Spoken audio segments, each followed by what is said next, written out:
युवराज प्रदीप शूरसेन नगर का उत्तराधिकारी था। उसका रूप अत्यंत मनमोहक था और बुद्धि भी तीक्ष्ण थी। राज्य के सभी लोग उससे प्रसन्न रहते थे, परंतु उसके स्वभाव में एक बड़ी कमजोरी थी, जो उसके माता पिता और राज्य के मंत्रियों को चिंतित रखती थी। वो अत्यंत भावुक प्रकृति का था। छोटी छोटी बातों पर उसका मन आहत हो जाता था।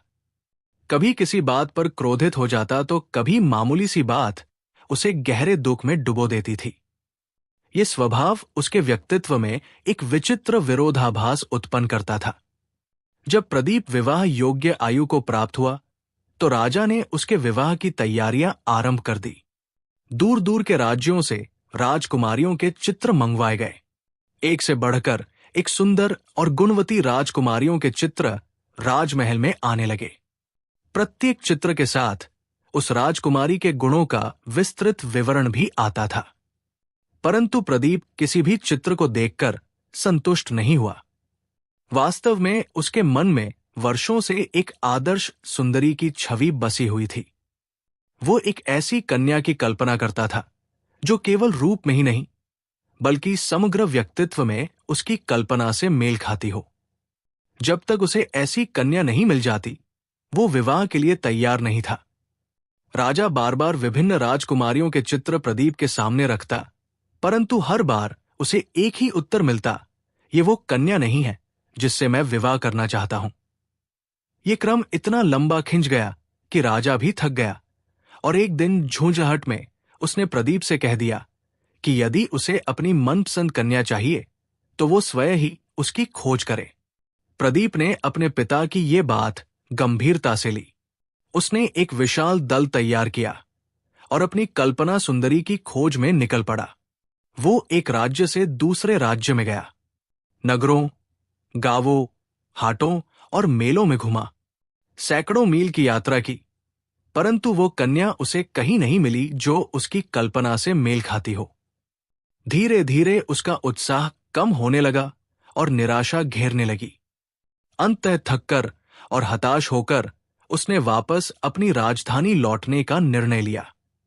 वापसी की यात्रा के दौरान वो एक गांव से गुजर रहा था, जहां उस दिन बड़ा हाट लगा हुआ था। चारों ओर रंग बिरंगी दुकानें सजी थी। मनोरंजन के विभिन्न कार्यक्रम चल रहे थे। नटनर्तक अपने करतब दिखा रहे थे, गायक वादक अपनी कला का प्रदर्शन कर रहे थे। प्रदीप ने सोचा कि लंबी यात्रा की थकान मिटाने के लिए कुछ देर यहां रुककर मनोरंजन कर लेना उचित होगा। वो अपने साथियों के साथ हाट में घूमने लगा। विभिन्न दुकानों को देखते हुए वो एक चित्रकार की दुकान के पास पहुंचा। वहां अनेक सुंदर चित्र लगे हुए थे। अचानक उसकी दृष्टि एक चित्र पर पड़ी और वो स्तब्ध रह गया। उस चित्र में अंकित कन्या बिल्कुल वैसी ही थी जैसी वो वर्षों से अपने मन में संजोए हुए था। उसका रूप, उसकी मुद्रा, उसकी आंखों का भाव, सब कुछ हूबहू उसकी कल्पना से मेल खाता था। वो इतना अधिक चकित हुआ कि कुछ देर तक वो उस चित्र को एकटक देखता रह गया। अपने आश्चर्य से उबरते हुए उसने दुकानदार से पूछा कि ये चित्र किसका है और क्या ये किसी वास्तविक व्यक्ति का चित्र है या केवल कल्पना से बनाया गया है। दुकानदार ने बताया कि ये विजयदुर्ग की राजकुमारी का चित्र है। कुछ समय पूर्व एक चित्रकार दक्षिण देश की यात्रा पर गया था। वहां उसने विजयदुर्ग के राजमहल में जाकर राजकुमारी का ये चित्र बनाया था, परंतु जब उसने ये चित्र राजा को भेंट करना चाहा तो राजा ने इसे स्वीकार नहीं किया। राजा का कहना था कि चित्र उतना अच्छा नहीं बना है जितना होना चाहिए था। चित्रकार निराश होकर उस चित्र को बाजार में बेचने के लिए लाया। दुकानदार को वह चित्र अच्छा लगा और उसने उचित मूल्य देकर उसे खरीद लिया। प्रदीप का हृदय प्रसन्नता से भर गया। उसने दुकानदार से कहा कि वो जो भी मूल्य मांगे वो देने को तैयार है। दुकानदार ने एक बड़ी राशि मांगी, परंतु प्रदीप ने बिना किसी संकोच के वह राशि दे दी और चित्र को सावधानीपूर्वक अपने साथ ले लिया। वो तुरंत अपनी राजधानी की ओर रवाना हो गया। राजधानी पहुंचकर उसने वो चित्र अपने पिता को दिखाया और कहा कि ये विजयदुर्ग की राजकुमारी का चित्र है और वो केवल इसी कन्या से विवाह करना चाहता है। राजा ने राहत की सांस ली कि अंततः उसके पुत्र ने अपनी पसंद की कन्या ढूंढ ही ली। उसने तुरंत अपने प्रधानमंत्री को बुलाया और इस विषय पर विचार विमर्श किया। विजयदुर्ग शूरसेन नगर से बहुत दूर था। वहां दूत भेजकर विवाह का प्रस्ताव रखने, उनकी स्वीकृति प्राप्त करने और फिर सभी तैयारियां करने में बहुत समय लग सकता था। राजा और मंत्रियों ने एक अनोखा उपाय सोचा। उन्होंने निर्णय लिया कि राजपुरोहित को प्रदीप का चित्र और उसकी तलवार के साथ विजयदुर्ग भेजा जाए। यदि वहां के राजा और राजकुमारी इस संबंध के लिए सहमत हो जाएं, तो राजपुरोहित वही प्रदीप की तलवार के साथ राजकुमारी का विवाह करा दे। ये एक प्रचलित परंपरा थी जिसमें वर की अनुपस्थिति में उसकी तलवार को उसका प्रतिनिधि मानकर विवाह संपन्न किया जा सकता था।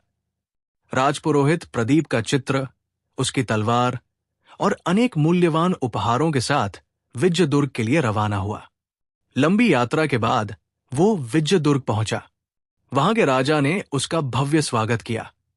जब विवाह का प्रस्ताव रखा गया और प्रदीप का चित्र दिखाया गया, तो राजकुमारी मंगला और उसके माता पिता दोनों ही प्रसन्न हो गए।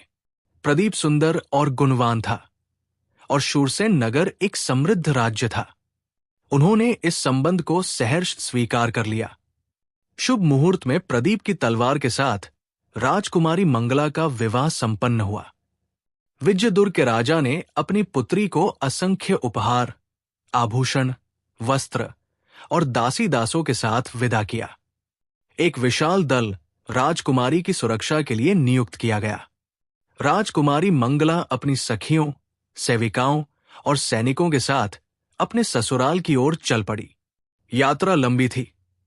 वे धीरे धीरे आगे बढ़ते हुए विभिन्न स्थानों पर पड़ाव डालते रहे। अंततः वे शूरसेन नगर के निकट पहुंच गए और वहां एक स्थान पर डेरा डाला।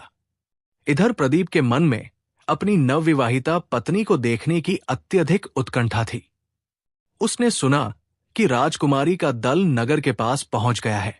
वो सोचने लगा कि यदि वह राजकुमार के वेश में गया तो उसे देखना संभव नहीं होगा, क्योंकि राजकुमारी पर्दे में रहेगी।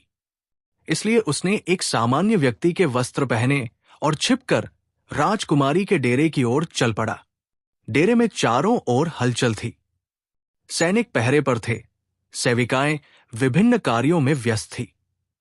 प्रदीप ने एक सैनिक के पास जाकर पूछा कि राजकुमारी का तंबू कहाँ है और क्या वो उन्हें देख सकता है।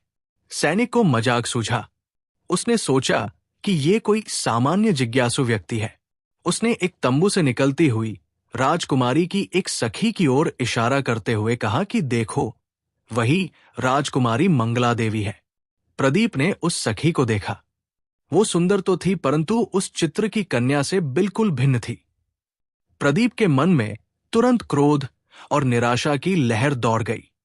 उसे लगा कि उसके साथ धोखा हुआ है। शायद विजयदुर्ग के राजा ने किसी अन्य कन्या को राजकुमारी बताकर भेज दिया है। उसका सारा उत्साह और प्रसन्नता क्षण भर में समाप्त हो गई।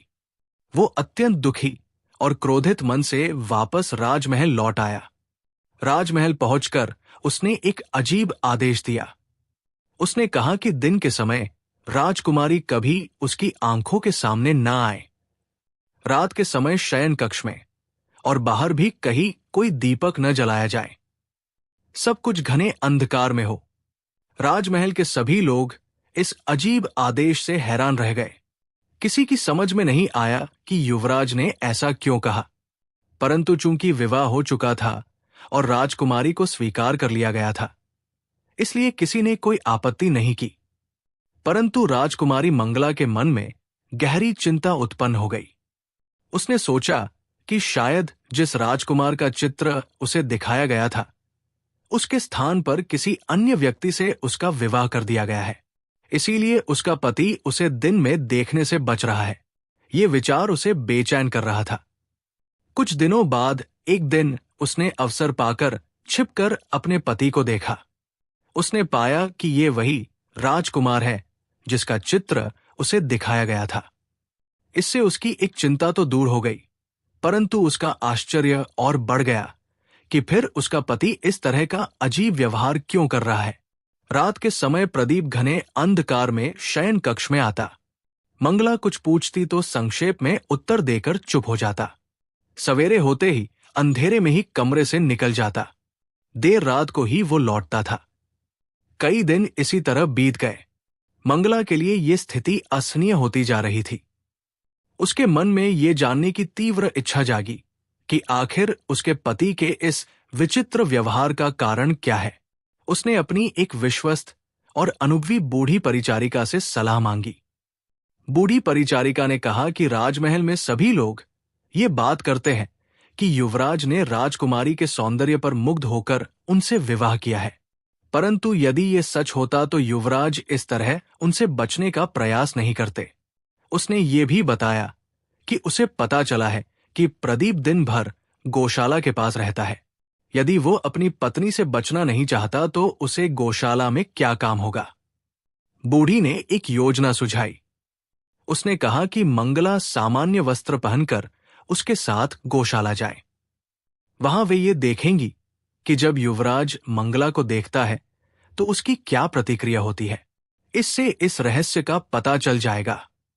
अगले दिन प्रातःकाल जब प्रदीप शयन कक्ष से निकल गया और राजमहल के अधिकांश लोग अभी सो रहे थे, मंगला ने एक पुरानी साड़ी पहनी। उसने अपने सभी आभूषण उतार दिए, बाल भी नहीं संवारे और बिल्कुल सादे रूप में अपनी बूढ़ी परिचारिका के साथ गौशाला की ओर चल पड़ी। प्रदीप पहले से ही गौशाला में पहुंच चुका था। वो वहां गायों को देख रहा था। बूढ़ी परिचारिका सीधे युवराज के पास पहुंची और बोली कि ये युवती उसकी नातिन है। वैद्य ने इसे ताजा दूध पीने की सलाह दी है। क्या वो यहां से दूध ले सकती है? बूढ़ी की बात पूरी भी नहीं हुई थी कि प्रदीप ने मंगला की ओर देखा। उसकी आंखें विस्मय से फैल गई। उसका चेहरा पीला पड़ गया। ये तो वही कन्या है जिसका चित्र उसने देखा था। उसकी कल्पना सुंदरी यहां इस बूढ़ी की नातिन के रूप में। वो अपनी आंखों पर विश्वास नहीं कर पा रहा था। बूढ़ी ने फिर पूछा तो प्रदीप का ध्यान टूटा। उसने तुतलाते हुए कहा कि हां, दूध पिला सकती है। मंगला एक गाय के पास पहुंची जिसका दूध दुहा जा रहा था। अचानक वो दर्द से चीख पड़ी। उसके पैर में एक कांटा चुभ गया था। प्रदीप घबराहट से भर गया। उसने व्याकुल स्वर में पूछा कि क्या हुआ। जब उसे पता चला कि उसकी कल्पना सुंदरी के पैर में कांटा चुभा है तो उसकी आंखों में आंसू आ गए। उसने तुरंत मंगला से कहा कि वो उसे पकड़कर खड़ी हो जाए और स्वयं झुककर बड़ी सावधानी से उसके पैर से कांटा निकाला। मंगला ने ग्वाले से ताजा दूध लिया और पी लिया। फिर बूढ़ी के साथ जाने लगी। जाते समय उसने प्रदीप से विदा ली। प्रदीप ने प्यार भरे स्वर में कहा कि क्या वो रोज आएगी।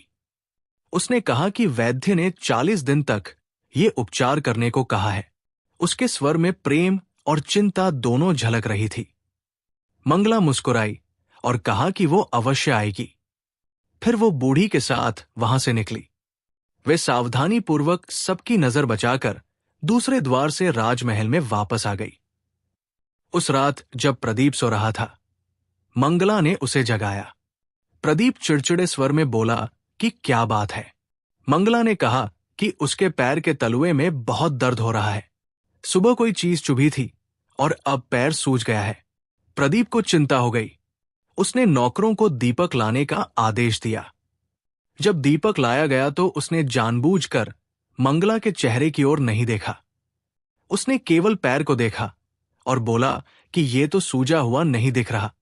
मंगला हंस पड़ी और बोली कि न तो पैर सूजा है और न ही दर्द है। उसने ये चाल केवल रोशनी में अपने पति का चेहरा देखने के लिए चली थी। प्रदीप ने दीपक की रोशनी में सिर उठाकर मंगला के चेहरे को देखा। वो तो वही कन्या है जिसे उसने गौशाला में देखा था। वही उसकी कल्पना सुंदरी है। उसे विश्वास नहीं हो रहा था। मारे प्रसन्नता के उसे लगा कि उसके होश उड़ रहे हैं।